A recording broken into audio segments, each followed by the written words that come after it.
ओम श्री साम शिवाय नमः। ओम श्री गणेशाय नमः। श्री शिव महापुराण में रुद्र संहिता युद्ध खंड का 40वां अध्याय प्रारंभ करते हैं। शिव और शंखचूड़ का युद्ध। आकाशवाणी द्वारा शंकर को युद्ध से विरत करना। विष्णु का ब्राह्मण रूप धारण कर शंखचूड़ का कवच मांगना। कवचहीन शंखचूड़ का भगवान शिव द्वारा वध। सर्वत्र हर्षोल्लास। सनत कुमार बोले, हे व्यास, इसके बाद अपनी मुख्य बहुत सी सेनाओं को तथा प्राण के समान वीरों को नष्ट होते देखकर दानव अत्यधिक क्रुद्ध हुआ। उसने शंकर जी से कहा, मैं युद्ध भूमि में खड़ा हूं और आप भी स्थिर हो जाइए। इनको मारने से क्या लाभ, मेरे सामने खड़े होकर युद्ध कीजिए। हे मुने, इस प्रकार कहकर वह दानव युद्ध करने का निश्चय कर सन्नद्ध होकर युद्ध भूमि में शंकर जी के सम्मुख गया। वह दानव शिवजी पर दिव्य अस्त्र छोड़ने लगा। जैसे मेघ जलवृष्टि करता है, उसी प्रकार वह बाणों की वर्षा करने लगा। उसने भय उत्पन्न करने वाली अनेक प्रकार की माया भी प्रकट की। उस अप्रतक्र्य माया को समस्त देवता भी न देख सके। उस माया को देखकर शिवजी ने सभी प्रकार की माया को नष्ट करने वाले महादिव्य माहेश्वर अस्त्र को लीलापूर्वक छोड़ा। उसके तेज से शीघ्र ही उस असुर की सारी माया तत्काल नष्ट हो गई और वे दिव्यास्त्र भी निस्तेज हो गए। उसके बाद महाबली महेश्वर ने युद्ध में उसका वध करने के लिए तेजस्वियों के लिए भी दुर्निवार्य त्रिशूल सहसा धारण किया। उसी समय इन्हें रोकने के लिए आकाशवाणी हुई, हे शंकर, इस समय आप त्रिशूल मत चलाइए, मेरी प्रार्थना सुनिए।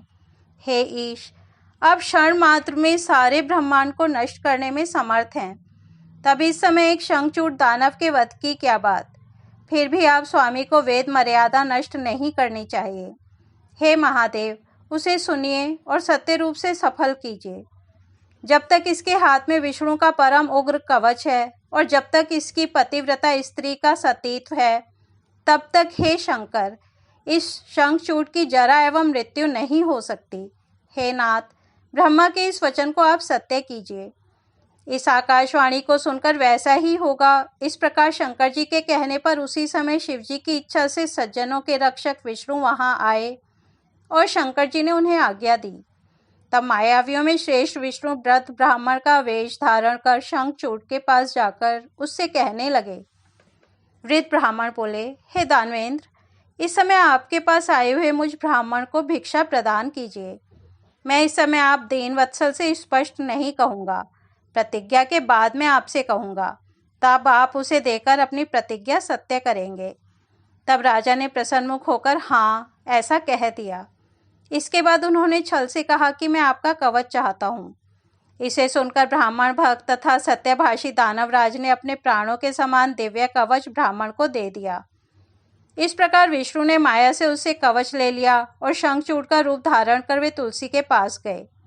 वहां जाकर माया विशारद विष्णु ने देव कार्य की सिद्धि के निमित्त उसके साथ रमण किया। इसी बीच प्रभु विष्णु ने शिवजी को अपने वचन के पालन के निमित्त प्रेरित किया। तब शंखचूड़ का वध करने के लिए शंकर ने अपनी प्रज्वलित शूल धारण किया।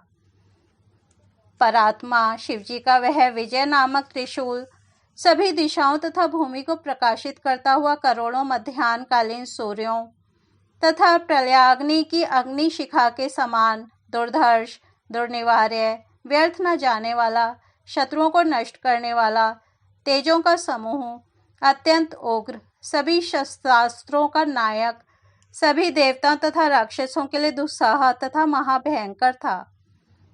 लीला पूर्वक सारे ब्रह्मांड को नष्ट करने के लिए तत्पर होकर जलता हुआ वह त्रिशूल एकत्र होकर वहां स्थित था। शिवजी का वह त्रिशूल 1000 धनुष लंबा, 100 हाथ चौड़ा था। जीव एवं ब्रह्म के स्वरूप, नित्य रूप तथा किसी के द्वारा भी निर्मित न किए हुए उस त्रिशूल ने आकाश मंडल में चक्कर काटते हुए शीघ्र ही शिवजी की आज्ञा से शंखचूड़ के सिर पर गिरकर उसे क्षण मात्र में भस्म कर दिया। हे वेप्ट, इसके बाद वह त्रिशूल पुनः अपना कार्य समाप्त कर मन के वेग के समान वेग से आकाश मार्ग से शिवजी के पास चला आया। उस समय स्वर्ग में दुंदुभियां बजने लगीं, गंधर्व तथा किन्नर गाने लगे, मुनि तथा देवता प्रसन्न हो उठे और अप्सराएं नाचने लगीं। शिवजी के ऊपर निरंतर फूलों की वर्षा होने लगी।